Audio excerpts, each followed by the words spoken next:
He sold my mother's house while I was still living in it. No warning, no conversation, just a signature. And silence.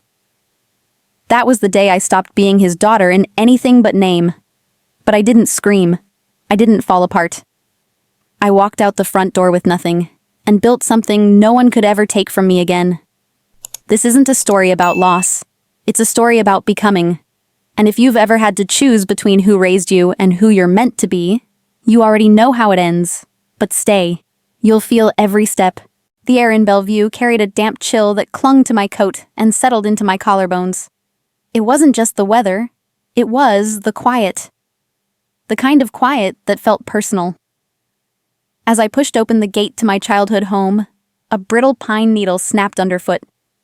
The front porch was still lined with Mom's ceramic planters, now empty, their edges dusted with cobwebs. I brushed my fingers against the railing, chipped paint catching beneath my glove, and wondered when the house had started aging faster than the people inside it.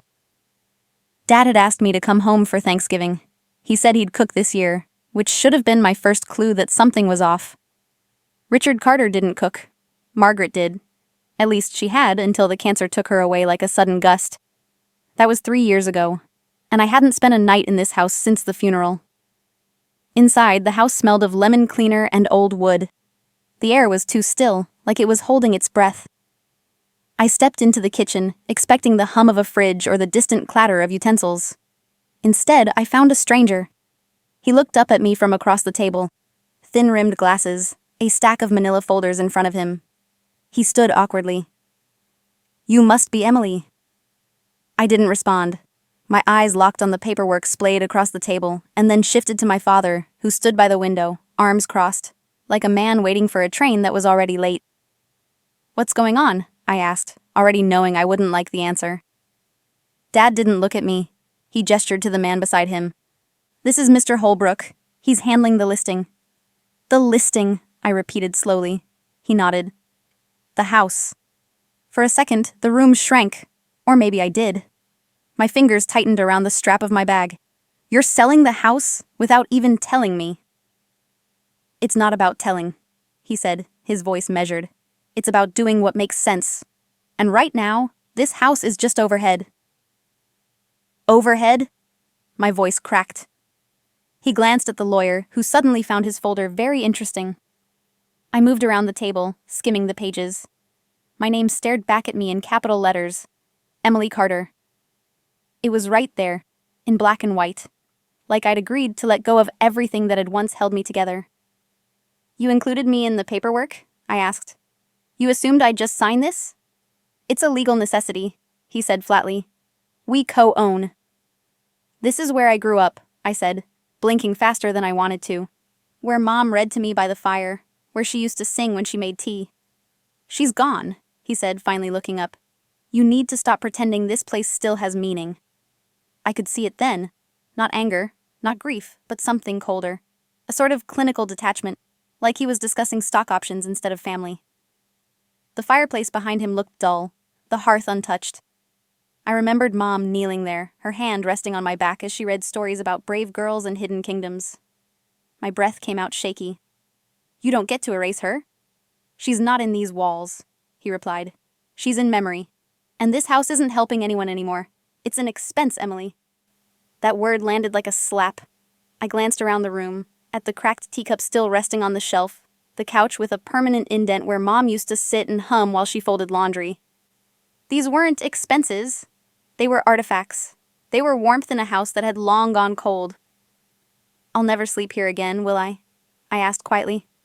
Dad didn't respond. That night, I lay curled on the same floral-patterned bedspread I'd had since I was 13. The ceiling fan creaked softly above me, a lullaby I used to fall asleep to when thunder scared me as a kid. I stared at the water stain in the corner of the room, shaped like a bent spoon, and wondered how many people had lived entire lives without ever realizing the moment everything changed. The moonlight cast long shadows across the floorboards. Somewhere downstairs, the heating kicked on with a shudder. I reached under my pillow for the tiny music box Mom had given me when I turned 12. It no longer played, but I held it anyway. Cold to the touch, like everything else. I didn't cry. Not yet. maybe tomorrow. Maybe when I woke up and remembered that this would be the last morning I'd ever rise in the only place that ever truly felt like mine. And still, I couldn't bring myself to say goodbye. Jasmine's couch smells like lemongrass and old books, and before I even had the chance to take off my coat, the first sob escaped. It wasn't a dramatic cry, more like a leak in a dam I didn't realize had cracked. Jasmine didn't say anything. She just handed me a mug with steam curling from the top and sat beside me, close but not pressing. Outside, Capitol Hill wore its usual late November mood. Rain snaking down the windows, distant tires slicing through puddles. Her apartment, in contrast, wrapped around me like a cardigan. Warm lights, overgrown ferns and chipped ceramic pots, mismatched cushions that somehow made sense together. "I'm sorry," I mumbled into my tea. "For what?" Jasmine asked gently. Her voice had that quiet weight that always made me feel safe. "For all of this." I waved a vague hand, trying to encompass the breakdown, the wet sleeves, the mess of it all. She smiled, tucking her legs under herself. "You don't owe me neatness, Em." I stared into the mug. Mint. Of course, Jasmine always made mint when the world felt too sharp. It had this way of clearing my head, not with force, but by invitation. "It was like he wasn't even trying to be cruel," I said finally. Like I was just a footnote in his quarterly report. I told her everything. About the lawyer, the papers, the word overhead, the way my name looked like it belonged to someone else, someone complicated. I tried to explain to my father how he had never yelled, never been punished, never even really scolded. Just withdrawn, always working late, always reviewing numbers. "I thought that was strength," I said. "That silence, that calm." Jasmine leaned forward. Maybe it was never strength. Maybe it was absence wearing a nice suit. Her words landed like pebbles in water, small, but sending ripples I couldn't ignore. In the silence that followed, I stared at a photo frame on her wall. Us at 16, arms flung around each other after our high school debate final. I remembered that night. The trophy was heavy, but the emptiness that followed even heavier. I'd clutched it like it could fill the hollow spot his pride never reached. "I used to think," I said slowly, "if I just won enough, worked hard enough, he'd see me. Like really see me." She nodded. "And if he doesn't?" That question sat between us like a dare. I let out a breath I hadn't known I was holding. Then maybe I stopped waiting. The rain picked up, tapping like fingers on the windowsill. The record player shifted softly to an old Miles Davis tune, smooth and sad in a way that made you feel both broken and held. I closed my eyes. "I never cried when Mom died," I whispered. Jasmine didn't flinch. She just reached out, fingers brushing mine. I organized the flowers, the food, even the slideshow. I made sure her eulogy ended on time. I told people I was fine. I was efficient. "That's not the same as healing," she said. I nodded, lips tight. I didn't grieve. I achieved. For a moment, neither of us spoke. Somewhere in the kitchen, her cat knocked something off the counter. It was oddly comforting, the sound of a life being lived. "I've been trying to earn something," I said quietly, "that he doesn't even know how to give." Saying it out loud cracked something inside me. Not in a painful way, more like a window being opened in a stuffy room. Jasmine reached for another blanket and threw it over us, and we just sat there, listening to the rain like it had something to say. Later that night, long after she'd gone to bed, I sat cross-legged on her living room rug, the laptop warm against my knees. My fingers hovered over the keyboard. For the first time in a long while, I wasn't Googling how to make dad proud or signs your father loves you. I typed, how to start your own consulting business. The screen glowed back at me, a blank, terrifying beginning. But it was mine. And I didn't look away. The day I opened my first business account, I brought Mom's old silver pen with me. It had a scratch near the clip and the tiniest dent where her thumb used to rest. It was silly, maybe sentimental, but as I clicked it open and signed my name, Emily Carter, founder of Carter & Company. Strategy? It felt like she was saying, go ahead. Start. I walked out of the credit union with the new account folder pressed against my chest like it might slip away if I didn't hold tight. The spring air was sharp and damp, and cherry blossoms were starting to dust the sidewalks of downtown Seattle. I let the moment settle in, watching people hustle past in raincoats, earbuds in, coffees clutched in gloved hands. They all looked like they had somewhere to be. And for the first time in a long time, I felt like I did too. Back at my studio apartment, barely 450 square feet, I carved out a workspace by pushing my bed against the wall. I set up a foldable table, propped my laptop on 2 shoeboxes for ergonomics, and taped a sticky note on the wall that read, "You are allowed to be here." It was a Jasmine quote from one of our late-night talks, when I doubted if I could pull this off. She had looked at me, dead serious, and said, "Just because no one handed it to you doesn't mean you didn't earn it." I had no clients, no website. My printer made a groaning sound every time I fed it paper, and my chair wobbled unless I wedged a coaster under the front leg. But I had something Dad couldn't calculate on a spreadsheet: purpose. I set up my LLC online at midnight, the glow of the screen reflecting off the teacup Mom had once used every morning. Carter and Company Strategy. The name made me pause. I was borrowing his name, yes, but I was reshaping it, reclaiming it. For the first time, it meant something beyond him. The first week was a blur of tasks that felt enormous. Choosing a font, making a logo on Canva, Googling what is a business plan. I downloaded free templates, scribbled mission statements in 3 different notebooks, and watched YouTube tutorials until my eyes hurt. Jasmine brought over mint tea and leftover pad thai, and told me I was doing great even when I hadn't done much of anything. On Thursday, I sent my first cold emails. 3 local nonprofits. That was my starting point. I wrote each email carefully, triple-checking tone and spelling. My fingers hovered over the send button for minutes at a time. Jasmine said, "You're not asking them for a favor. You're offering them value." I tried to believe her. Only one wrote back. Deborah from Art Start, a youth arts organization near Pike Place, replied with warmth that surprised me. She thanked me for my email and asked if I had time to meet over Zoom. I nearly knocked over my coffee replying yes. The day of the call, I wore my best blazer over sweatpants and practiced my pitch 5 times. Deborah appeared on screen in a knit cardigan with a sleepy golden retriever behind her. She had kind eyes and a soft, lilted voice. I told her about my idea to help nonprofits find their message. How stories moved people more than numbers. I told her about growing up around boardrooms, about seeing the gaps where connection was supposed to live. She nodded through it all, and then she said, "I think you see people. That's rare." 3 days later, the contract came through.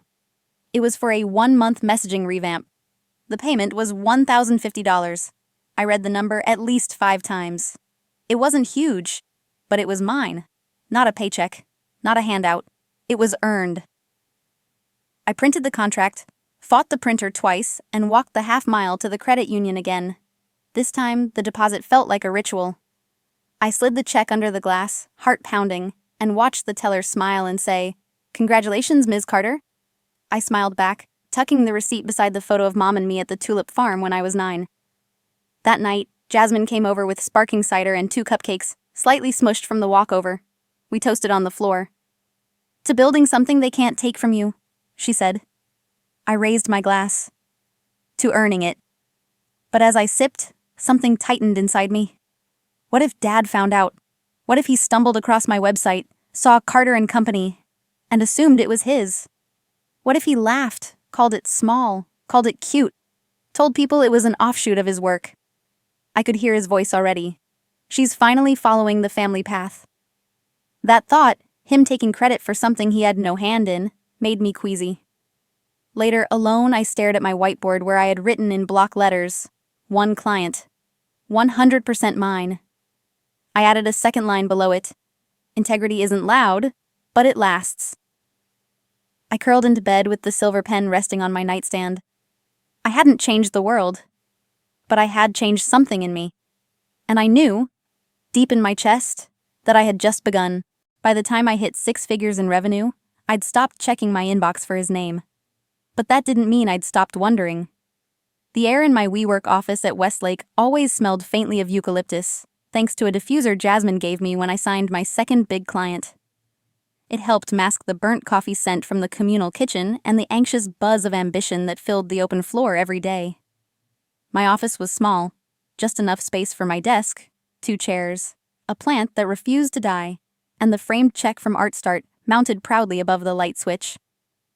The nameplate on my door was sleek and simple. Emily Carter, founder. In the summer of 2022, the city thrummed with post-pandemic possibility. Downtown coffee shops brimmed with venture capitalists and 20-something developers. Seattle had become a playground for bold pivots and bootstrap dreams. And in the middle of that was me, Emily, daughter of a man who believed value was only found in the stock market, now running a firm that didn't just sell strategy, but offered purpose. Carter and Company had 5 employees by then. We worked with nonprofits, mid-sized ethical brands, and a few surprising tech startups who were more interested in heart than hustle. I sat across from new clients every week, listened to what mattered to them, and built narratives that stuck. I taught my team to ask better questions, to listen deeply, to care without compromise. I was building more than a company, I was building a culture. Seattle Times named me one of their top 10 women to watch.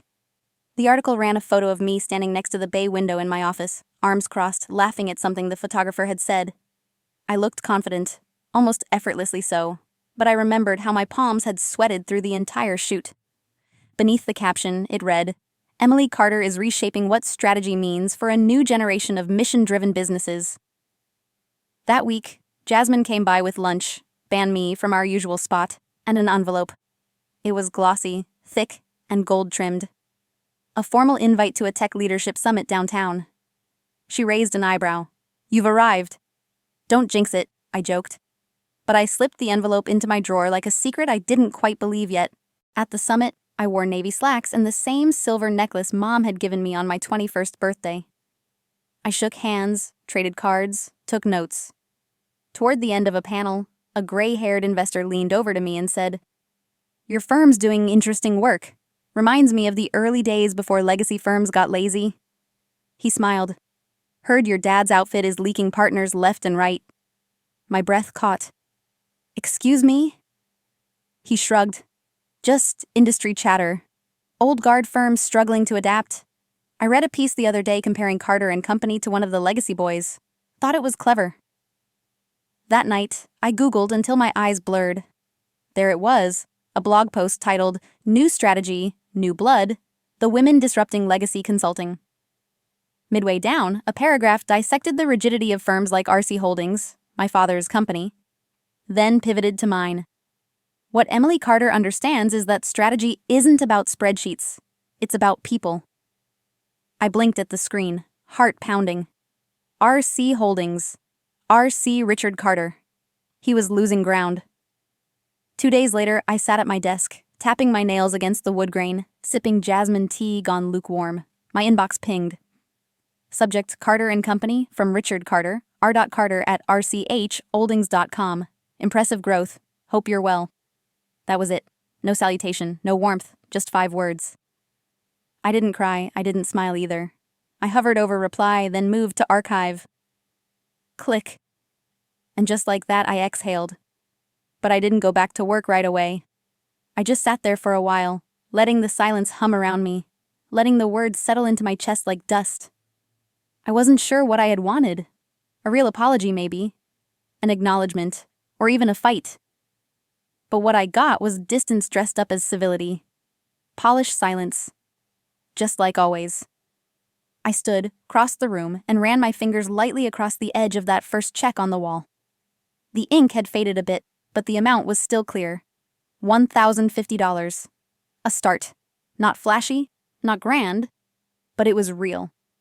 And it was mine. Behind me, my team laughed at something in the kitchen. Mugs clinked, the hum of collaboration continued, and the sun poured through the window, casting long light across the hardwood. This fire they didn't see coming? It wasn't fueled by revenge or approval. It was made of every quiet refusal, every boundary, every step I took away from needing him. And it was just getting started. I turned back toward my desk and picked up the eucalyptus sprig Jasmine had left in a mason jar by the window. The scent had faded, but I crushed it gently between my fingers anyway. Some things only release their fragrance under pressure. I let the thought sit. There was a meeting in 10 minutes, onboarding a new client from Denver, and my team was probably waiting for me in the glass conference room down the hall. I stood, took a deep breath, and slipped into my blazer. But before walking out, I paused to look once more at the name etched on the frosted glass door. mine. It wasn't the money that made it feel real. It wasn't the headlines or the quiet envy I could now sense at networking events. It was the knowing that I had made choices that aligned with who I wanted to become. That each day I stayed true to that, even in small, imperfect ways. I built something bigger than a brand. I built a self I could stand beside. Outside, the sun hung low over the city skyline, casting golden lines across wet pavement. The Space Needle shimmered in the distance. Below, the street bustled with cyclists, food trucks, tech interns laughing over bubble tea. It was an ordinary Seattle afternoon, and yet to me, it felt like something quietly sacred. Maybe he'd never say the words I wanted. Maybe there'd never be a reckoning, or a sit-down talk, or the kind of closure that happens in movies. But in that silence, I'd built a voice. In his absence, I'd made a presence. And while he watched his empire flicker, I was just beginning to light mine. When I saw him in the front row, I nearly forgot my speech. But I didn't forget who I'd become. The ballroom at the Fairmont Olympics shimmered under soft golden chandeliers, a low hum of anticipation rippling through the sea of black blazers and lanyards. The words, "Keynote Emily Carter," glowed across the massive screen behind the podium.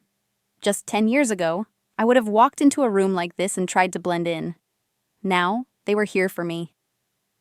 Backstage, my hands gripped the note cards Jasmine had printed for me on recycled cardstock.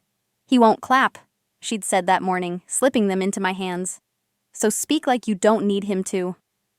I had nodded, already halfway into the nerves that were crowding my lungs. But now I clung to those words like a lifeline. I had practiced this keynote 100 times in my living room, in front of my bathroom mirror, and once, embarrassingly, while waiting in line at a coffee shop. I knew the arc: loss, rebuilding, values-based leadership, and the power of authenticity in a transactional world. But I hadn't practiced seeing Richard Carter's face in the front row. He sat dead center, arms folded, expression unreadable. Not surprised, not proud, just there.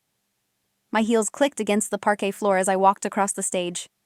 A polite wave of applause welcomed me, but my eyes darted once more to that unmoving figure at the front.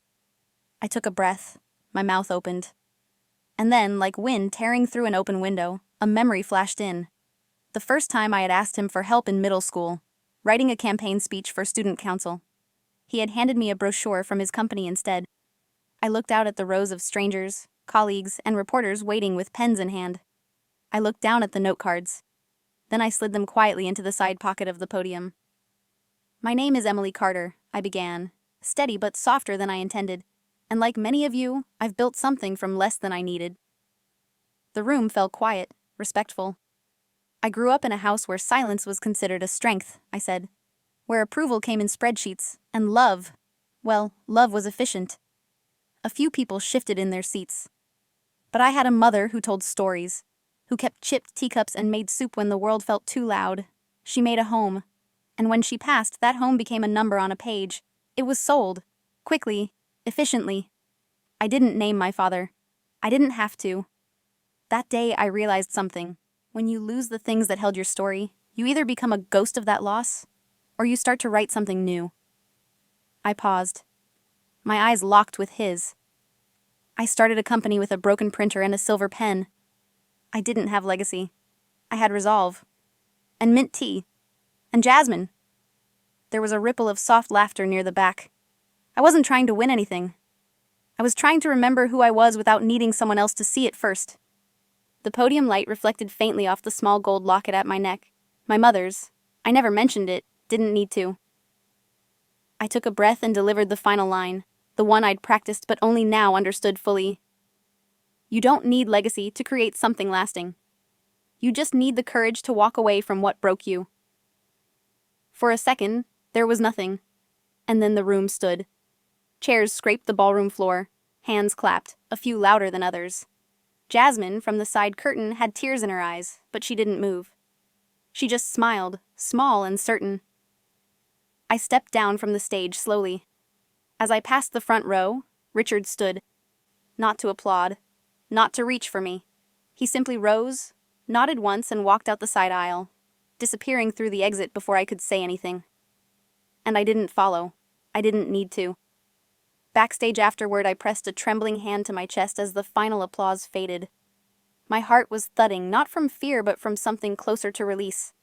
I had done it, not just the keynote, but the thing behind the keynote. I had spoken my truth in front of the man who'd built walls instead of bridges, who'd measured success by quarterly returns. And I'd survived. Jasmine met me behind the curtain with a bottle of sparkling elderflower soda. "You dropped the cards," she said, eyes gleaming. "That's how I knew you were going to be dangerous." She pulled me into a quick hug, and for a moment, I let my forehead rest against her shoulder. The media team whisked me off for a few quick interviews, and I said all the expected things about values, purpose, and strategic clarity. But the whole time, I kept wondering where he had gone. Not because I wanted to chase him, but because some part of me, still soft and unfinished, wanted to know if he'd stayed to listen, even from the hallway. Later that evening, I sat alone in my hotel suite, still wearing my heels, locket resting gently against my collarbone.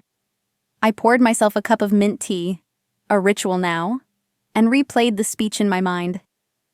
I had dropped the script, yes, but I hadn't dropped myself, and that made all the difference. A notification buzzed on my phone. An email from someone I didn't recognize. A VP from a foundation in Chicago. They wanted to talk next week. Said my story had lit a fire under the board. I smiled, not because of the opportunity, but because this was the proof. Not of my success, but of the truth I had lived into. On the desk beside the tea sat a single envelope. No return address. Just my name in block letters. It had been left at the front desk for me. I opened it slowly. Inside, a folded sheet of paper, typed. "You spoke well. I didn't expect to agree with as much of it as I did. R. No, Dad. Just R. Still clipped, still distant. But this time, something felt different. Not warm, but cracked open, slightly. Like a door I didn't need to walk through, but could now see behind. I folded the note and slid it beneath the locket case I carried with me. I wouldn't write back. I didn't need to. I leaned back into the hotel armchair and looked out at the Seattle skyline, soft-lit under a cloudless October night. The city shimmered. The air buzzed faintly with possibility. My stage had never really been that ballroom. It had always been this life I was building, one conscious breath at a time. And this time, every spotlight was mine to direct. He showed up unannounced, like always. Except this time, I didn't offer coffee. I offered boundaries. The assistant had barely finished saying, "Mr. Carter's here to see you," before he was already in the doorway. Older, slighter, but still somehow taking up space. I stood slowly from behind my desk, not out of reverence, but out of courtesy. "Emily," he said, and the syllables landed like punctuation. Not question, not plea, just fact. "Dad," I replied evenly. "Have a seat."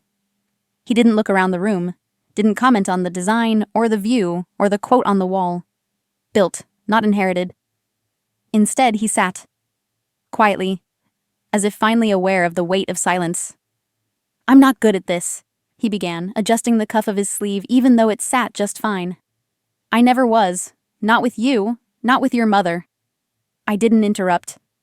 I let him fumble, let the words find their way past years of withholding. "I thought if I gave you structure, control, you'd be safe. Strong. I didn't realize until it was too late that you needed something else." My throat tightened, but I held his gaze. "I didn't know how to raise you without controlling you," he said. "That's the truth." Silence again, but this time it was mine. "I'm not asking to come back into your life," he added. "I just needed to say it out loud. I needed you to know." I nodded once. "I already forgave you," I said, voice quiet. "But I'm not yours to claim anymore." He blinked once, slowly. No argument followed, just a shift in his eyes. Regret, maybe. Or acceptance. He stood, nodded again, and walked toward the door. At the threshold he paused but didn't turn back. Then he was gone. The air left in his absence felt clean. Not empty, just mine. I turned to the window and placed a hand lightly on the glass. The city below moved as it always did, fast, unaware. My reflection stared back at me, older than I expected, stronger than I remembered. I had waited for this moment for most of my life, imagined it through so many versions. And yet, when it came, it didn't shatter or ache. It just settled. A photo frame on my desk caught the light. In it, my mother and I sat on our old porch, legs tucked beneath us, tea mugs in hand. She was laughing, eyes crinkled, and I was mid-story, arms animated. The memory lived here, not in the house we lost, not in anything he could take. As I sat with the stillness after his departure, the office seemed to exhale with me. The eucalyptus in the corner rustled from a vent's soft breeze. I glanced at the vision board my team and I had built over the past year, colored pins marking international milestones, scribbled post-its in Jasmine's handwriting that read, "Human first, always." A part of me once wondered if a day like this would come with fireworks or confrontation, maybe a raised voice, a slammed door. But instead, it arrived like snowfall, quiet, deliberate, final. I traced the edge of my notebook, fingers grazing the page where I had once written a list titled, "Things I Needed to Hear." The first line was, "I see you." The second, "You're enough." He hadn't said either, but I had written them, and I had lived like they were true. My mother would have baked scones today. She would have waited until I'd finished my calls, then slipped a plate onto the table with that familiar, knowing smile. In her absence, I had learned to serve myself, not just food, but rest, compassion, and boundaries. I stood and opened the cabinet behind me, pulling out the last tin of jasmine green tea she had gifted me a decade ago. The scent, still floral and soft, drifted into the air as the kettle began to hum. Before I returned to work, I took one last look around the room. Not for him, not for ghosts, but for myself. For the woman who had built this with no blueprint, only instinct. It was time to lead forward, not look back. I sat down and reached for the phone. "Hey," I said into the receiver. "Can we talk about the London expansion?" "I'm ready." My voice didn't waver. The past was done. A knock at the door brought my assistant back in. She placed 2 items gently on my desk, the mail, and a brass nameplate I hadn't seen before. Emily Carter, CEO. Just beneath it, without comment, she had framed the photo of Mom and me. I smiled. Outside, the light was shifting. The empire I had built stood quietly behind me, not loud or flashy, but steady. And none of it had been for him. Of all the things I built, the most precious wasn't the company or the title. It was finally learning I didn't have to earn love I should have always had. Sometimes the people we need to hear from never find the words. And sometimes we stop waiting, not out of anger, but strength. In the end, healing doesn't always come with a hug or apology. It comes when we decide we are enough, just as we are. If this story echoed something in your own, I'd be honored to hear it. Let's not carry it alone. Maybe it was a parent, a mentor, a partner, someone whose silence cut deeper than words ever could. And maybe, like Emily, you woke up one day and realized you don't need their applause to rise. If that struck something in you, pause, just for a second. Tell me, not for validation, but because your story might be the one someone else needs to hear to finally let go. You're not alone in this. And you were never too much.